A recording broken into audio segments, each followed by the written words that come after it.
Hi friends, welcome back to Shri Mahalakshmi foods అండి. ఈరోజు నేను చూపించబోయే వీడియో ఏంటిదంటే సేమియా పాయసం అండి. ఫస్ట్ సేమియా పాయసంకు జీడిపప్పు నెయ్యి వేసి నెయ్యిలో ఇట్లా వేయించుకోవాలండి. ఇప్పుడు కిస్మిస్ వేసుకోవాలండి కొంచెం. ఇప్పుడు ఇక తీసేస్తున్నాండి, వేగిపోయినవి పలుకులు తీసేసి. ఇప్పుడు బ్యాంబిన వేసుకుంటున్నాండి. ఇందులో బ్యాంబిన కూడా ఇట్లా మంచి దోర వేయించుకోవాలి, కలర్ వచ్చేటట్టు వేయించుకోవాలి. ఇలా వేగాలండి మంచిగా దోరగా. ఇలా వేగినాక దీన్ని తీసి పక్కకు పెట్టుకొని మళ్ళీ వాటర్ వేడి చేసుకోవాలి.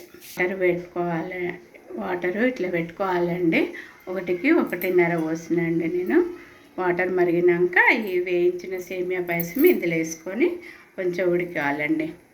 ఇట్లా బాయిల్డ్ అయినాక ఇందులో వేసేయాలండి వేయించుకున్న సేమియా. నేను ఈ కప్పుతోని 1 సేమియా తీసుకున్నాండి. దీన్ని సేమియా 1 అయితే హాఫ్ షుగర్ వేసేయాలండి. నేను షుగర్ వేస్తున్నాండి.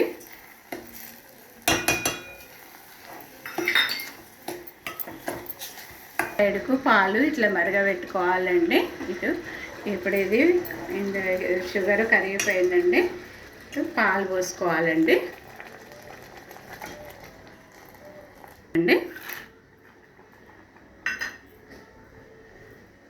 ఇలాచి పొడేస్తుందండి.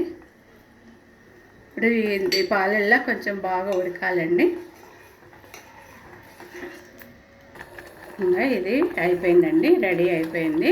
ఇప్పుడు దీన్ని సర్వింగ్ బౌల్లోకి తీస్తానండి. మన సేమియా పాయసం ఇలా రెడీ అయిపోయిందండి. నా వీడియో చూసి మీరు ఇలా చేసుకోండి. నా వీడియో ప్రకారం చేసుకోండి.